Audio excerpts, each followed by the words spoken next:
everybody on YouTube land, and today's Christmas movie for day number 8. It's A Wonderful Life starring Jimmy Stewart. This is a classic, but do you know this? When this first came out, it was a huge flop. Just like The Shawshank Redemption, when that came out, a huge flop. It wasn't until it reached video back in the day that it became like and like years later when this first came released, that it became known as a holiday classic. And what's the story then? For those who haven't seen it, because not everybody's seen this, believe it or not, today's generation don't tend to watch films out in black and white. And even though the colour restoration on this, they've done a colour version of it, is absolutely superb. It is one of the best colour transfers, should I say, sorry. Best coloured transfers of an old black and white film. Absolutely amazing. So, but anyway, the story is about this young kid who grows up in this town and he looks after this bank, a building alone. And all he wants to do is escape this town. He wants to get out. He wants to see the world, to explore, to travel, to go on holiday, basically. And, but every time he does, something gets in his way. Something stops it from happening. And he gets so frustrated with it.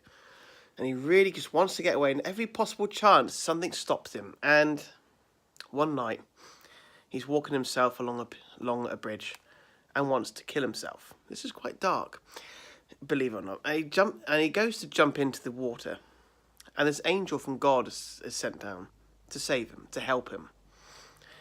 And I won't say anything else, because what happens then is incredibly moving and beautiful and funny. And this is an absolute classic, and the reason is because it's a good story with great characters, great acting. It's very hokey-cokey at places, so we'll be honest, it's aged a little bit, especially with the cheesiness at the beginning with the stars talking to each other. But you've got to realise this film was made in 1947, 70 years ago. So for a film that's 71 years ago, it's insane how good this film is, and it is so heartwarming. It makes some people cry. It doesn't me, it never has done. I just appreciate it for a really good film, but Ewan McGregor's known to say that when he finds two little petals in his pocket from his daughter, it makes everybody cry. It makes him cry. You know, good for Ewan McGregor. You know, it makes him emotional. But for me, I just think it's a very heartwarming film. But I've never cried from it. This is one of those things, I guess. But yeah, it's a very good film, honestly, and it's a 10 out of 10. It's a wonderful story. It's a wonderful film. It's a Wonderful Life. So check it out, guys.